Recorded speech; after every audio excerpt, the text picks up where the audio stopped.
Hey guys, welcome back to Critical Flick. Today I'm going to be talking about Scary Stories to Tell in the Dark. So Scary Stories to Tell in the Dark is a film that is loosely adapted from the book series that came out in the late 80s and early 90s.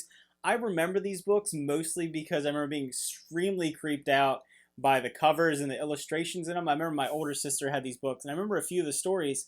So I was kind of interested when I first saw the artwork, and I remember hearing it. I was like, wow, they're actually making a movie out of these, so I was kind of intrigued to see how they would do it. So in this movie, you're seeing a group of kids that are growing up in the late 60s. You have it taking place in a small northeastern town in Pennsylvania, and basically this town has the myth of a family that was, the founders of the town, and the one girl in the family went crazy, and she was writing these stories in a book that all came to life, and it caused people to disappear, and they stumble upon her book, and then things go very poorly from there, and the stories that are being written in the book start happening in real life, and all these kids are being taken away by these mysterious and terrifying creatures. As for the story itself, it is fairly basic. It's your pretty generic story, but I don't know why, but something about it really connected with me. Me watching it, I liked how it felt like a early 90s Halloween movie. It felt like something I would watch as a kid, and something that I would have really, really loved as, a young teen or an older kid. Just the atmosphere of it, having it around Halloween, having it be in like a northeastern small rural town. Because I grew up there. I grew up in an area outside of Pennsylvania that was very, very rural, like this setting. And also, they even make reference to Pennhurst State School, which is, I grew up right near there. And it was this creepy place. And I just felt very immersed in this movie. I really liked the atmosphere. I liked that they used a setting in the 1960s, like I'll touch on later, is they can able to work around some current events during that time. It just felt really, like a throwback to something that I really would have liked in my youth. The characters themselves were okay. They weren't fleshed out that well. I thought the main girl, Stella, had the most compelling story. I really liked her dealing with being an outcast, dealing with losing her mother, and then it kind of comes full circle in the end with her coming to grips with who she is and her connecting with the villain in some ways at the end. I thought that was an interesting aspect, and I liked that part of the story. There's another character in this film that literally feels like he's ripped straight out of a Disney Channel movie, and I have no idea why, but it worked so well for me. I can see how his comedy would have come off a little jarring and maybe a little childish for people, and they wouldn't really like it in this somewhat more serious horror film, but I don't know why. There's like a one scene in particular where he's like, "Oh no, my banana!" And I don't know, it just really hit home with me. I just thought it was really funny, but I can see how that would be really off-putting for some people. I thought his comedy underscored some of the really dramatic and over the top things in this film, and it helped with the pacing for me in particular. And as for the pacing, the movie is just over an hour and a half, and I loved that. I thought it worked really well. I never felt bored. I thought like the breaking up the different segments of the movie into the different stories worked really well for me. I felt like I'm watching almost like an anthology style movie, like VHS or something like that.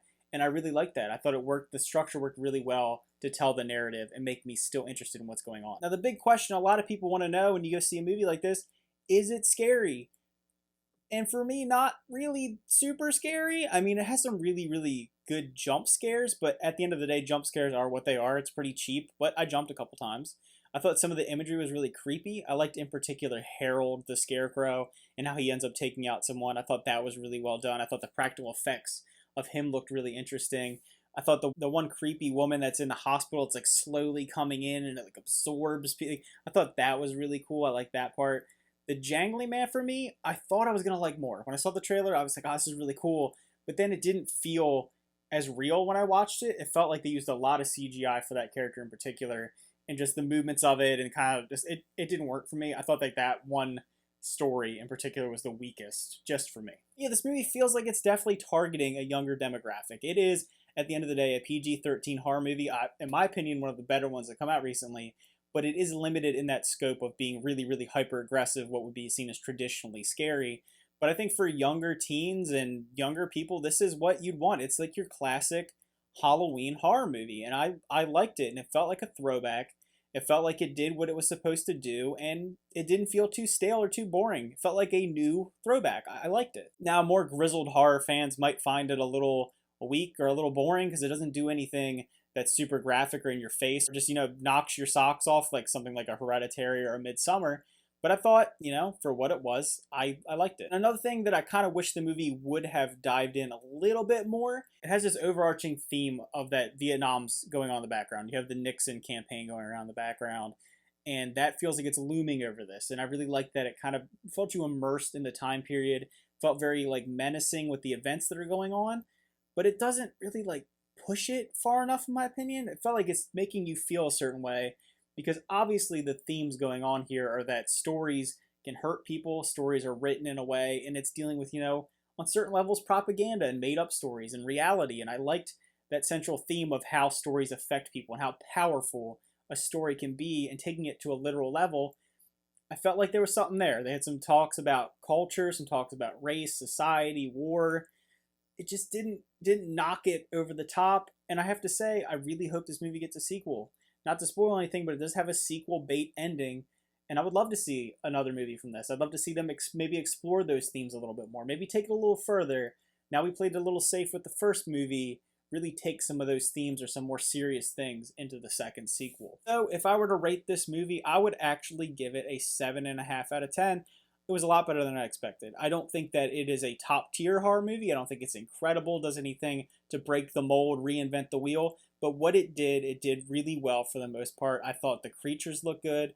I thought the scares were solid. I thought the atmosphere, the soundtrack, just the throwback nature of the movie worked really well for me. It could have done a little bit more, but for what it was, I thought it was really solid. All right, guys, so if you saw Scary Stories to Tell in the Dark, what did you think about it? Did you enjoy it? What was your favorite story of the different ones that were going on? Like I said, my favorites are probably Harold and the Red Room. Which ones did you like? Comment down below. Let me know how you felt. Remember to like and subscribe, and see you guys next time.